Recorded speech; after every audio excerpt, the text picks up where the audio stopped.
سورہ بقرہ آیت نمبر 8۔ آپ حضرات کے پاس پیج نمبر ہے 4۔ اعوذ باللہ من الشیطان الرجیم، بسم اللہ الرحمن الرحیم۔ ومن الناس من يقول آمنا بالله وباليوم الآخر وما هم بمؤمنين يخادعون الله والذين آمنوا وما يخدعون إلا أنفسهم وما يشعرون في قلوبهم مرض فزادهم الله مرضا ولهم عذاب أليم بما كانوا يكذبون وإذا قيل لهم لا تفسدوا في الأرض قالوا إنما نحن مصلحون ألا إنهم هم المفسدون ولكن لا يشعرون۔ صدق الله العظيم۔ اللهم صل على محمد النبي الأمي وعلى آله وسلم تسلیما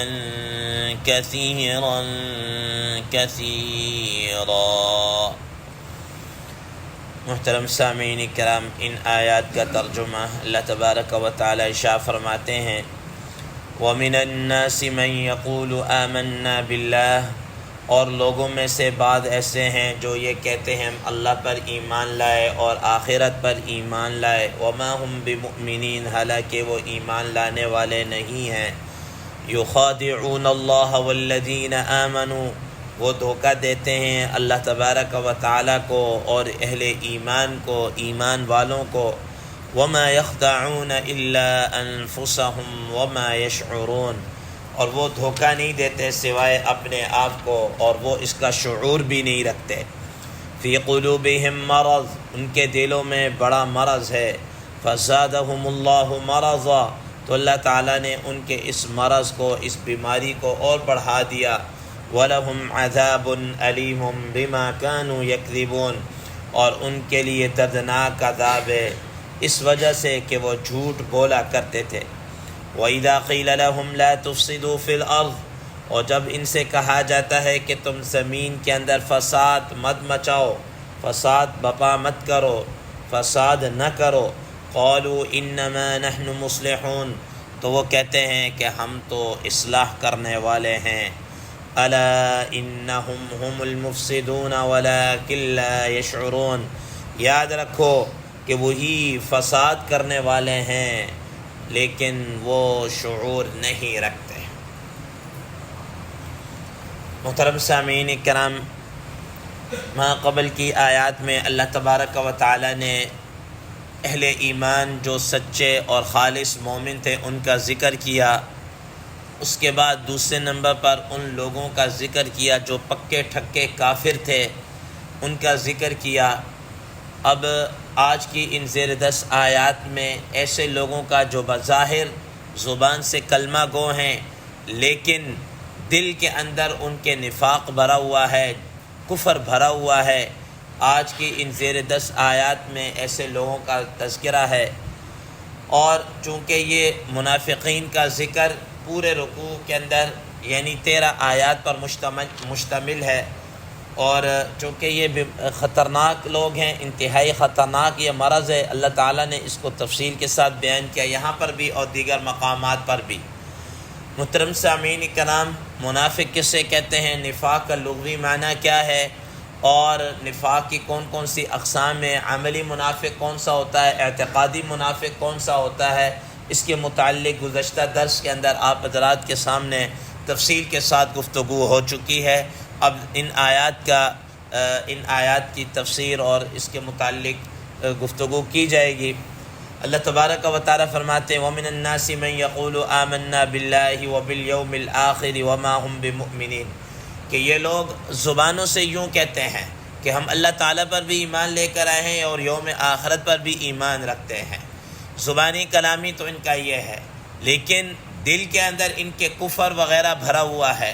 دل کے اندر یہ ان کا ہے کہ ہم ایمان نہیں لے کر آئے بلکہ اپنے مفاد کے لیے یہاں پر کیا ہیں اکٹھے ہوئے ہیں. تو اللہ تبارک و تعالیٰ نے بھی ان کی حقیقت کو بیان کر دیا وما ہم بمؤمنین کہ یہ لوگ ایمان لانے والے نہیں ہیں.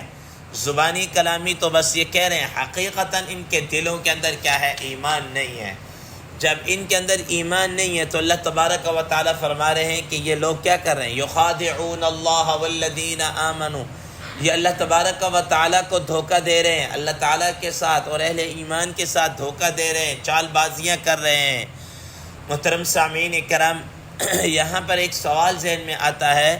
کہ اہل ایمان کے ساتھ چلو دھوکے کی بات سمجھ میں آ سکتی ہے، ٹھیک ہے نا، عام لوگوں کے ساتھ دھوکے کی بات سمجھ میں آ سکتی ہے، لیکن اللہ تبارک و تعالیٰ کو کیسے دھوکہ دے رہے ہیں، اللہ تعالیٰ کے ساتھ کیسا دھوکہ کر رہے ہیں؟ حالانکہ اللہ تبارک و تعالیٰ تو علیم بذات الصدور ہے، ٹھیک ہے، ہر چیز کو جاننے والے ہیں، نہ صرف ہر چیز کو بلکہ دلوں کے رازوں تک سے کیا ہے وہ واقف ہیں. تو اللہ تعالیٰ کو کیسا دھوکہ دے رہے؟ حضرات مفسرین کرام رحمہ اللہ فرماتے ہیں، اس کا ایک جواب تو یہ دیتے ہیں، وہ فرماتے ہیں کہ ان کا معاملہ ایسا ہے جیسا کہ دھوکہ دہی پر مشتمل ہو، ٹھیک ہے نا، جیسا کہ لوگوں کے ساتھ دھوکہ دہی والا معاملہ کرتے ہیں، اللہ تعالیٰ کے ساتھ بھی ایسا کر رہے ہیں. گویا کہ یہ سمجھ چاہتے ہیں کہ ہم ایسا کریں اللہ تعالیٰ کو نہیں پتہ چلے گا ہماری چال بازیوں کا.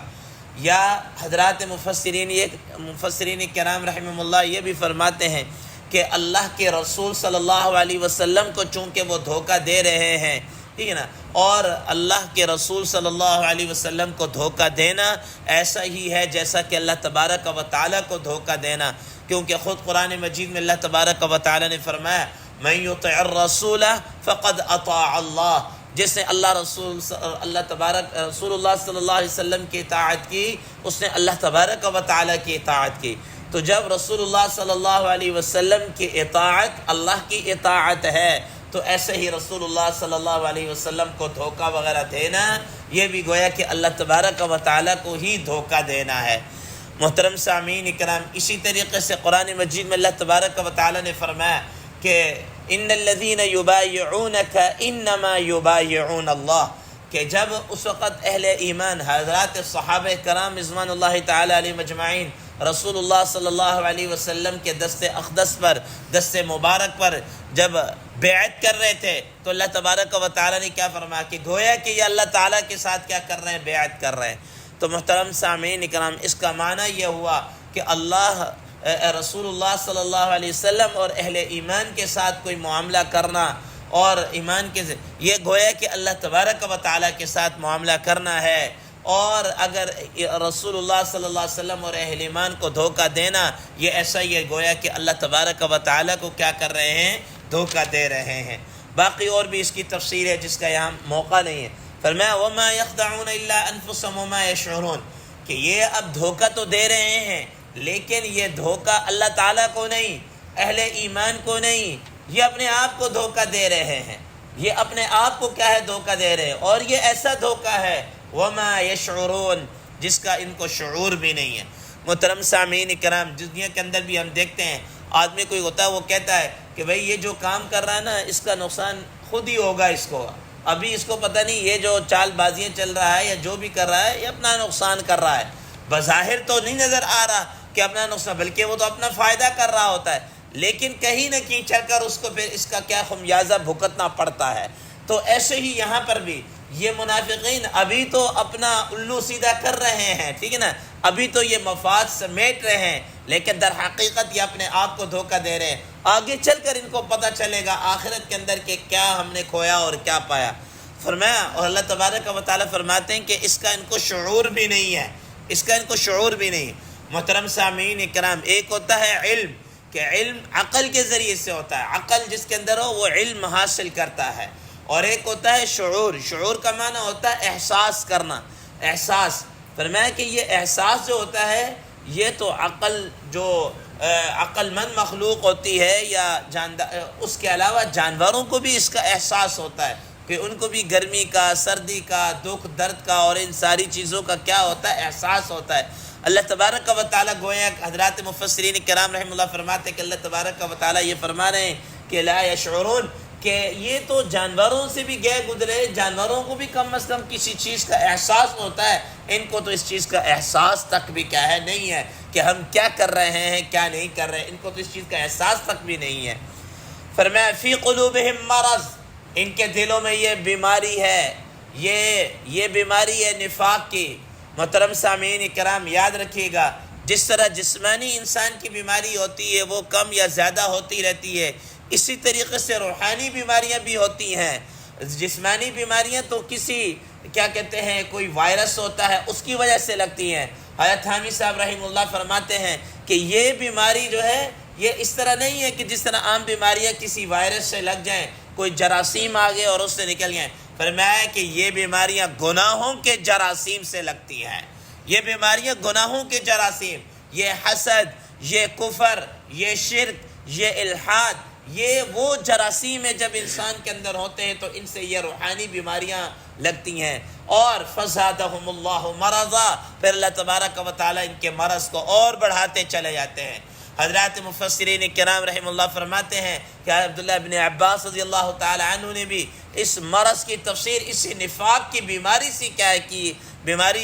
نفاق کی بیماری سے اس کی تفسیر کی ہے کہ ان کے دلوں کے اندر نفاق کی بیماری، اور اللہ تعالیٰ اس بیماری کو بڑھاتے رہتے ہیں۔ اور وہ کیسے بڑھاتے ہیں کہ ادھر مسلمانوں کی ترقی ہوتی رہتی ہے، اسلام پھلتا پھیلتا پھولتا رہتا ہے، ٹھیک ہے، تو اور یہ اپنے ہی اندر کڑکتے رہتے ہیں، جلتے رہتے ہیں کہ یہ اسلام کیوں پھیل رہا ہے، اسلام کیوں بڑھ رہا ہے، تو ان کے دلوں کے اندر اور مرض کیا ہے اس کے متعلق بڑھتا چلا جاتا ہے۔ تو اللہ تبارک و تعالیٰ فرمایا کہ ان کے دلوں کے اندر یہ نفاق کی بیماری، فزادہم اللہ مرضا، اللہ تعالیٰ بھی اس بیماری کو کیا کرتے رہتے ہیں، بڑھاتے رہتے ہیں۔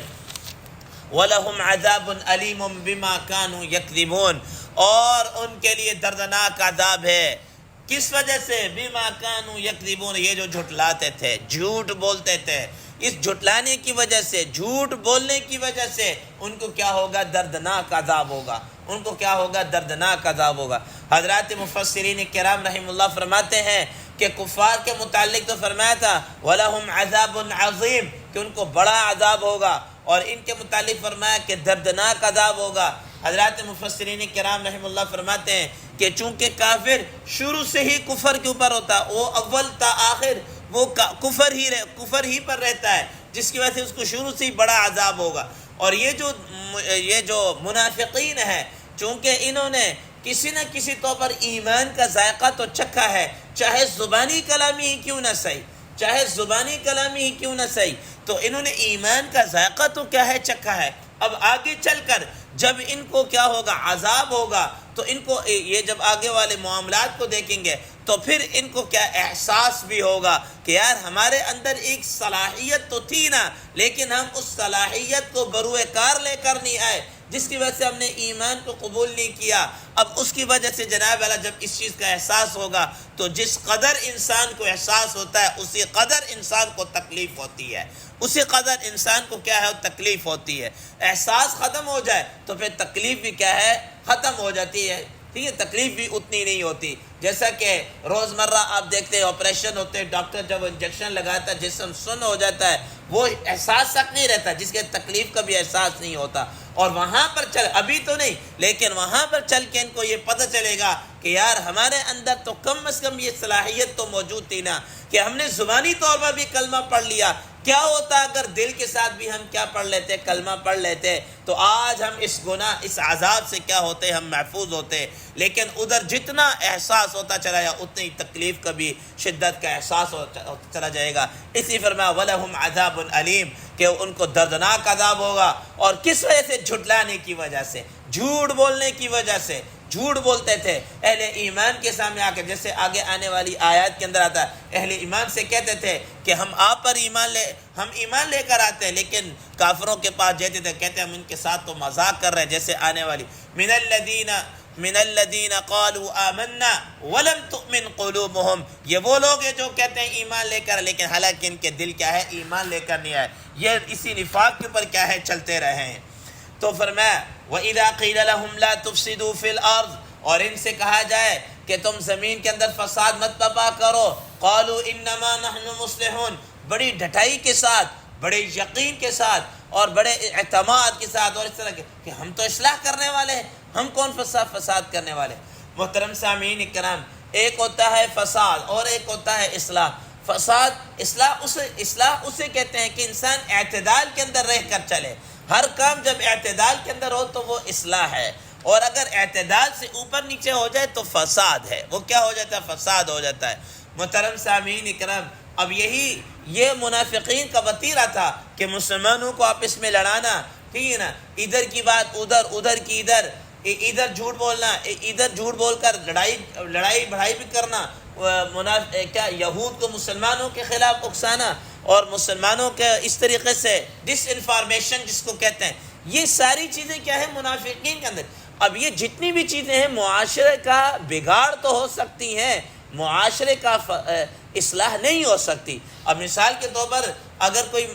کسی سوسائٹی کے اندر کوئی بندہ ایسا آ جائے، وہ لگائی بجائی کرنا چاہیے، اس کو اس کے ساتھ خلاف کرے، اس کو اس کے خلاف کرے، اس کو اس کے ساتھ لڑائے، اس کو اس کے ساتھ لڑائے، تو کیا یہ معاشرے کے اندر اصلاح کر رہا ہے؟ ٹھیک ہے نا۔ اگر وہ کہے نہیں بھئی میں تو ایسی بات کروں کہ یہ دونوں مل کر رہے، یوں کرے، ایسا کرے، میں تو ایسا نہیں چاہتا، تو یاد رکھیے گا اللہ تبارک و تعالیٰ فرمایا کہ منافقین بھی ایسے چلتے تھے، ٹھیک ہے نا، ایسے ہی کرتے تھے۔ تو فرمایا اور جب ان سے کہا جاتا ہے کہ بھئی یہ تم اس طرح کی چال بازیوں سے باز آ جاؤ، یہ تمہارا جو طریقہ اس سے باز آ جاؤ، اور اس سے فساد پھیل رہا ہے، ٹھیک ہے نا، تو اس سے امن تہ و بالا ہو رہا ہے، امن خراب ہو رہا ہے، قالوا انما نحن مصلحون، تو وہ کہتے ہیں کہ بھئی ہم تو اصلاح کر، ہم کون سا فسادی ہیں، ہم نے کون سا فساد مچا ہے۔ محترم سامعین اکرام، یہی صورتحال، یہ نفاقی اور اسرا آج ہر جگہ کیا ہے، عام ہے، ہر ملک تو ملک ہے، شہر تو شہر ہے، ملکوں کے اندر یہ صورتحال کیا ہے، عام ہو چکی ہے کہ وہ جو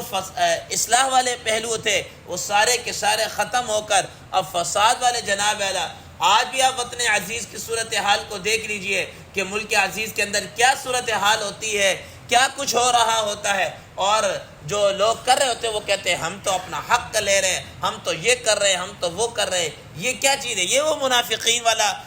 رویہ ہے جو 1400 سال سے پہلے سے چلتا ہوا آ رہا ہے، اور چلتا ہوا آ رہا ہے، اور آج بھی چل رہا ہے، اور پتہ نہیں کب تک چلتا رہے گا۔ تو قالوا انما نحن مصلحون، وہ کہتے تھے کہ ہم کیا اصلاح کرنے والے ہیں۔ الا انہم هم المفسدون ولكن لا يشعرون، اللہ تبارک و تعالی نے دو ٹوک الفاظ کے اندر فرمایا یہی فسادی ہیں، یاد رکھنا یہ فسادی ہیں۔ ظاہر ہے مسلمانوں کو تو دھوکہ دے سکتے ہیں، اللہ تبارک و تعالیٰ کو تو نہیں دے سکتے۔ اللہ تبارک و تعالیٰ تو ان کے رگ رگ سے کیا ہے، واقف ہے، پتہ ہے۔ یہی وجہ ہے کہ اللہ تبارک و تعالیٰ نے ان کے نفاق کا پردہ وقتاً فوقتاً کیا ہے، چاک کرتے رہے، بتاتے رہے کہ یہ منافق ہے، یہ منافق ہے۔ بھائی نیم رسول اللہ صلی اللہ علیہ وسلم کو بتایا یہ منافق، یہ منافق، کہ احادیث کے اندر اور جناب کتب تاریخ کے اندر ان کے نام تک کیا ہے، موجود ہیں، کہ رسول اللہ صلی اللہ علیہ وسلم نام لے کر فرمایا کہ یہ منافق، یہ منافق۔ ایک مجلس کے اندر رسول اللہ صلی اللہ علیہ وسلم نے کئی منافقین کا کیا ہے، نام لیا۔ تو یہ رسول اللہ تبارک و تعالیٰ نے فرمایا۔ قرآن مجید کی صورتیں سورہ بقرہ ہے، سورہ انفال ہے، سورہ توبہ ہے، اور پھر خاص طور پر سورہ منافق ان کی چال بازیوں سے کیا بھری پڑی ہیں کہ کیسے کرتے ہیں۔ تو اللہ تبارک و تعالیٰ فرمایا کہ یہ جھوٹ بول رہے ہیں کہ ہم اصلاح کر رہے ہیں، انہم هم المفسدون، یہی فسادی ہیں، ولکن لا یشعرون، لیکن یہ اس کا ان کو شعور بھی نہیں ہے۔ اللہ تبارک و تعالیٰ سے دعا ہے اللہ تبارک و تعالیٰ ہمیں اس نفاق والی مرض سے بچا کر حقیقتاً ایمان لانے کی، دل و جان سے تسلیم کرنے کی توفیق عطا فرمائے۔ وآخر دعوانا ان الحمد للہ رب العالمین۔